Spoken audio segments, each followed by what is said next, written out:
And welcome to Lesson 12 of Atomic Structure. Today we'll be looking at the Group 7 elements, because the last lesson we looked at Group 1, so this week we're going to look at Group 7. Before we get going, I want you to make sure that you have all the equipment you need. So you'll need some kind of paper, whether that be just loose line paper or your red books or any other books that you're working in, as well as any pens or writing equipment that you need. You'll need at least a black or blue pen to do most of your work in, and a feedback color pen to correct any answers in. So, as with any other lesson, we'll get started with the do now, which is this knowledge check here. It should be also in the booklet your teacher sent through, so if you'd rather look there, that's fine as well. So give these questions a go. Even if you're not sure, just write down what you think it might be, pause the video, and then we'll check the answers in a minute. So hopefully you have something written down for each of those answers there. So we'll go through the correct answers. If it's correct, you just need to check it off. If the answer you've written down isn't quite correct, that's fine. Just correct it in your books. So the name of the columns in the periodic table, remember the columns go up and down. So those are the groups. The rows of the periodic table are the periods. The overall charge of an atom is neutral. We have been talking quite a bit about ions lately, but an atom is always neutral.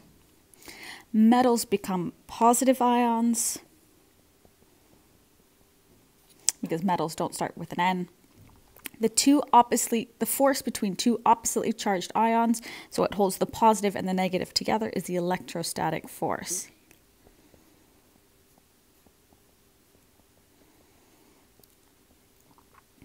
Non-metals, because it starts with an N, become negative ions. The name of the electrons in the outer shell, those are the valence electrons. The electronic structure of the first three shells. So remember, electronic structure, how many electrons can fit? In the first shell we can put 2, the second shell we can put 8, and the third shell we can put 8. So make sure you have all those answers in your books, and we'll move on. So last lesson we talked about the group 1 elements. So this lesson we're going to talk about the group 7 elements. So remember, VII, that means 7. So if you're looking at the periodic table, you know that the noble gases are on the very right-hand side. Group 7 is the one that's just beside it.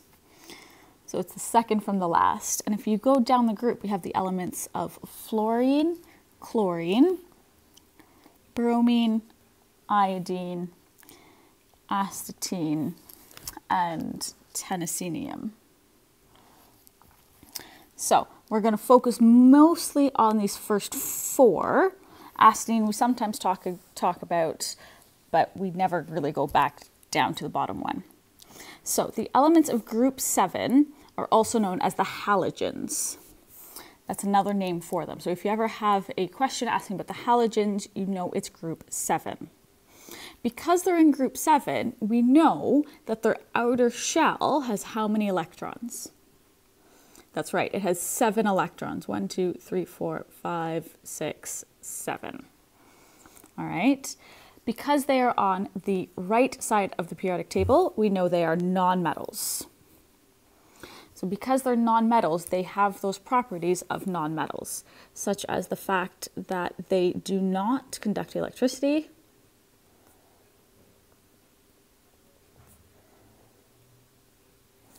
or heat. They are not shiny, so they are dull. They are brittle. They tend to be gases at room temperature, and things like that. So they are what we call diatomic.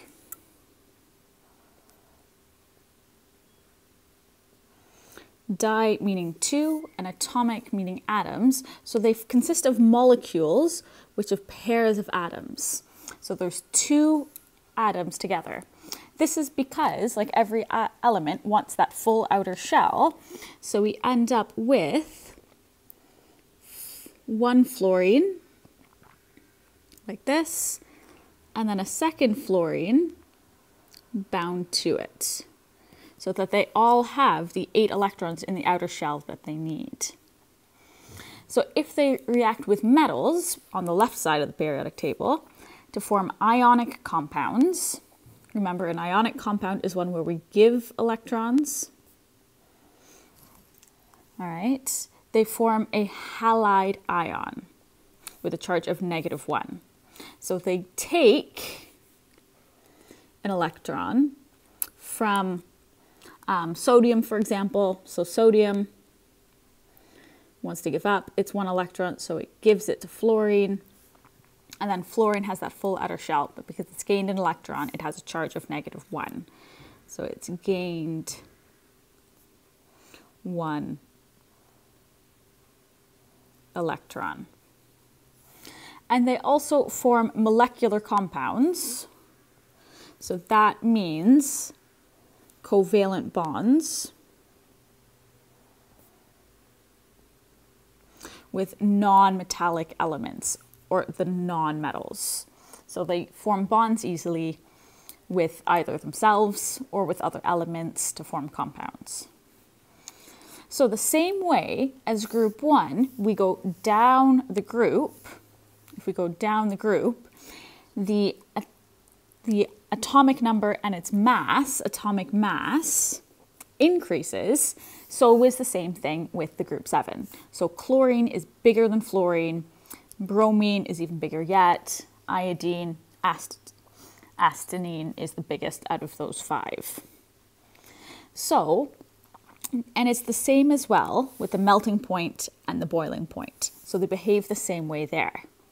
However, if you remember, group 1, as you go down from lithium all the way down to cesium and francium, they get more reactive on the bottom. With group 7, however, it's the opposite. So cesium is the most reactive, astatine is the least reactive. And fluorine at the top is the most reactive. All right, this is again still due to that electron shielding, but it just works in the opposite way. So the further down the group an element is, the less reactive the element. Because as you go down, it gets bigger, so the electrons are further from the nucleus. So the further from the nucleus, remember the nucleus has a big positive charge.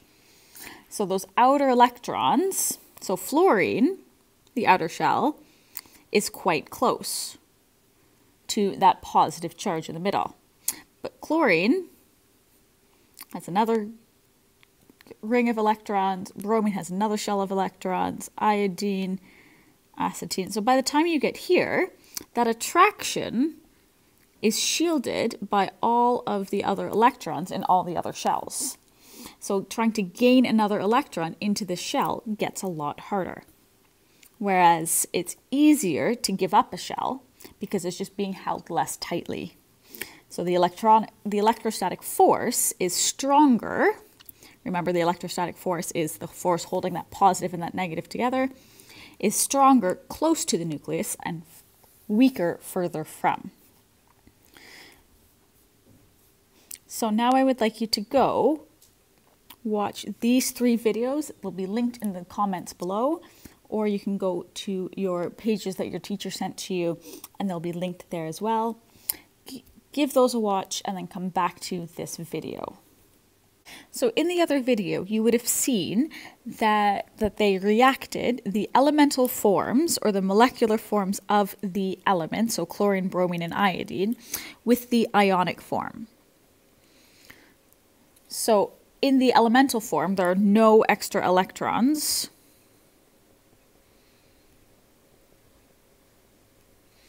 And then they did dissolve them in water to have that solution. And then in the ionic form, they have gained that extra electron. In this example here from potassium, but it could be any of the metals they could have gained an electron from. So we call this elemental form, we call that just the halogen solution, because it's as it is. When it forms an ion, we call it a halide solution, because it's now the halide ion instead of a halogen ion. So you should have seen that chlorine and chlorine together did not react. So there was no visible reaction because it would be essentially just doing the same thing back and forth. When chlorine went with bromide solution, there was a reaction that you saw. The bromine came out of the solution, so the bromine ion gave its extra electron to the chlorine, and so then it formed that elemental bromine. However, when it reacted just with bromine, again, there was no reaction. This means that chlorine is more reactive. It's going to steal that electron from the bromine ion and take it for itself. So in that case, we would have the chlorine ions and the bromine as elements. And in the iodine solution, so when we mix chlorine with the iodine, again, it did react. So there are lots of videos of the halide displacement reactions. So if you search on YouTube for displacement reaction, if you want to see it happening in real life, you can go ahead and search that if you would like. Otherwise, it did a really good cartoon version in the other video that you've already watched. So, and again, bromine, when it reacts with iodine, because bromine is higher than iodine on the periodic table, bromine water will steal that electron from the iodine. So the first column with potassium chloride, so here we have that chloride ion, shows no reaction of any of the tests because that chlorine holds most tightly onto that electron. It's most reactive, most to electron. All right, as the chlorine is more reactive than the other halogens. So here you can kind of see it happening again. So we have the chlorine with potassium, remember K is potassium, iodide, the I. So the iodide, or the iodine atom is this one here, whereas the potassium is the dark filled in one. So this is what we have before. So we have the chlorine in one beaker, in one test tube, and then we have the potassium iodide in another test tube or another beaker. So that's what we have before. And then here we have a reaction error, so we mix them together, and the chlorine steals the electron from the iodine. So the iodine then has to bond to itself to have that full outer shell again. And the chlorine then becomes that ion, which then is attracted to the positive potassium ion. And nothing happens between the potassium here and the potassium there. So again, that is because chlorine has less electron shells, so that electron is going to be closer to that positive nucleus. So it's going to hold more tightly because it has less electron shielding. Whereas in iodine, that electron is further away from its positive nucleus, so it's less likely to be held as tightly. All right, so the patterns showed in both groups, so both groups 1 and 7 are opposites. So that's the reactivity. So the rest of it, atomic radius, melting point, boiling point, show similar trends. So these all increase as you move down. Whereas their reactivity does different things. So the atoms within group 7 are all nonmetals, just to sum everything up, with 7 valence electrons. All right, so they only need to gain 1 more electron to fill that outer shell. Because what do all atoms want, remember? That full outer shell. So as you move down the group from fluorine to astenine, the size of the atoms increases. So we've talked about this, that they get more electron shells as you move down the group. So that outer electron feels the pull, feels that electrostatic force from that positive nucleus less strongly. And again, that's what we call that electron shielding effect. Now I would like you to go in and give this question here a try. So explain the differences in the trend in reactivity down group 1 and group 7. So some things to keep in mind: if you want to explain the differences, you have to explain the trend in reactivity in group 1 and then the trend in reactivity in group 7. So you have to explain what's happening in group 1 and group 7, looking also that it is worth 6 marks. So because it asks for the word explain, it's not only what is it, but why does that trend exist? So what is the trend? And then why is that? So talking about electron shielding, talking about distance from the nucleus, etc., etc. So pause the video, give it a go, and we'll go over the answers in a minute. So now that you've given the question a go, what I'd like you to do is switch to your feedback color pen and add to your answer as we're going through to make sure that what you have written in your book has a full 6-mark answer. All right, so we're going to start with talking about the what for the trend in reactivity for group 1. So the first mark should be a really simple one, that in group 1, as you go down the group,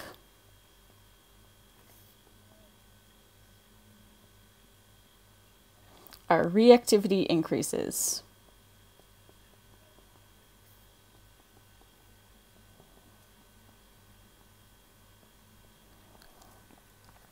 That is our what. You could also say it as we go down the group, they get more reactive. Higher elements in the group are less reactive than ones lower. However you've worded that is fine, as long as it states that fact. Now we have to get into the why.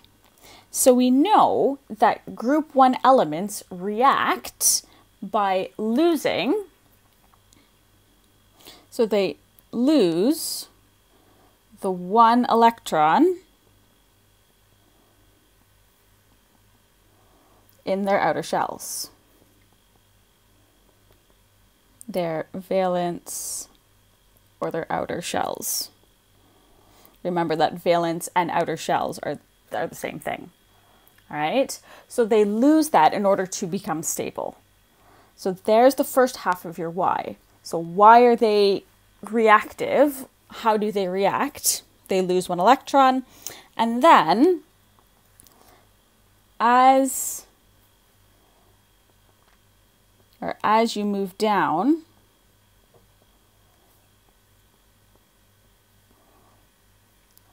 the group,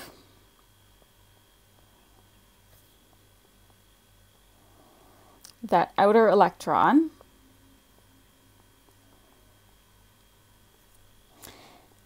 is easier to remove.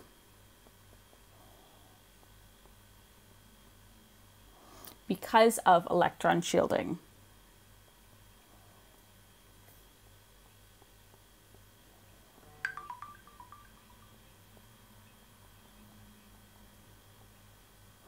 So because of electron shielding, that outer electron is easier to remove. So there are your first 3 marks. So as you're going through, you should have those 3 marks in about group 1. So we've talked about group 1, now we have to say the difference in group 7. So we know that in group 7,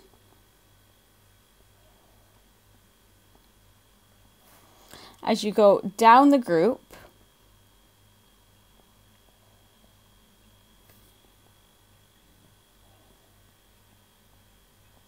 reactivity decreases.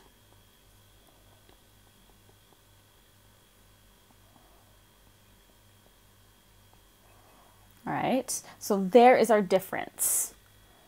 If you really want to make it clear, you can talk even more in depth and say reactivity decreases, which is the opposite of group 1, to make it very clear. Remember, the clearer you make it, the easier it is for any examiner to give you those marks on an exam. So then you need to talk again about that why. So our why, they are going to, so group 1, they lose an electron. Group 7, they are going to gain. So they need to gain 1 electron for a full outer or valence shell. And then we can add on to exactly why it is as they move down. And that is as the atoms get bigger,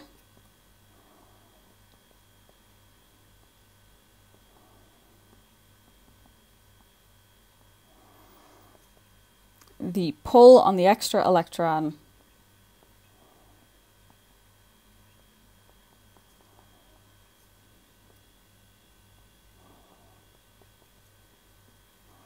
is less. It's less, or it's shielded, so it's less attracted, something along that lines.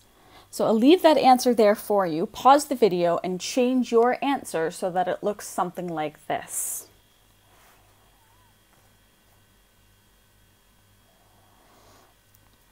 And once you have a good feeling about that question, I'd like you to pause the video again, give these questions a try, and we'll take the answers up in a minute.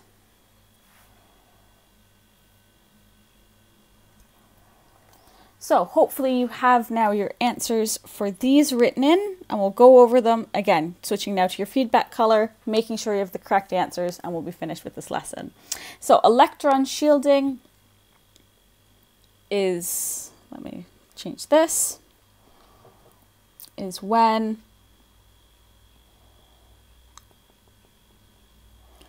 inner shells of electrons reduce the electrostatic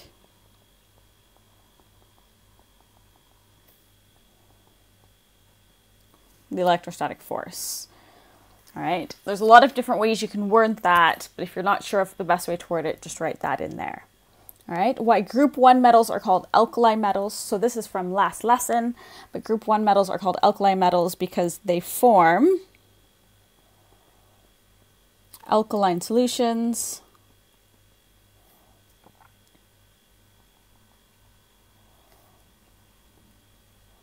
when they react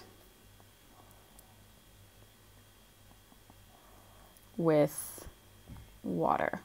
And remember, all alkali metals react very vigorously with water, react a whole lot with water. So the gas released when group 1 metals is released with react with water, that would be hydrogen gas, or H2. If you use written hydrogen, that's fine as well. The reactivity of group 1 elements down the group, the reactivity increases as you move down the group. The name of the reaction where a more reactive element takes the place of a lesser reactive element, that is a displacement reaction, which we've talked about this lesson.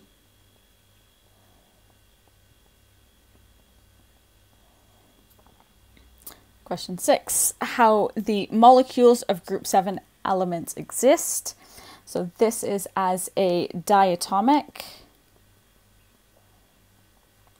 or you have 2 atoms in a molecule. But we are looking for that word diatomic. So the alternate name for the group 7 elements are the halogens, or the halogens, however you decide to pronounce it. The reactivity of group 7 elements, as you move down the group, they get less reactive, or the reactivity decreases. And what might happen in terms of producing ions and the exchange of electron if a group 1 metal were to react with a group 7 metal. So this would have led you to need to think about it a little bit. But if we have a group 1 metal that wants to get rid of its electron, and a group 7 halogen that wants to gain an electron, so the group 1 element will give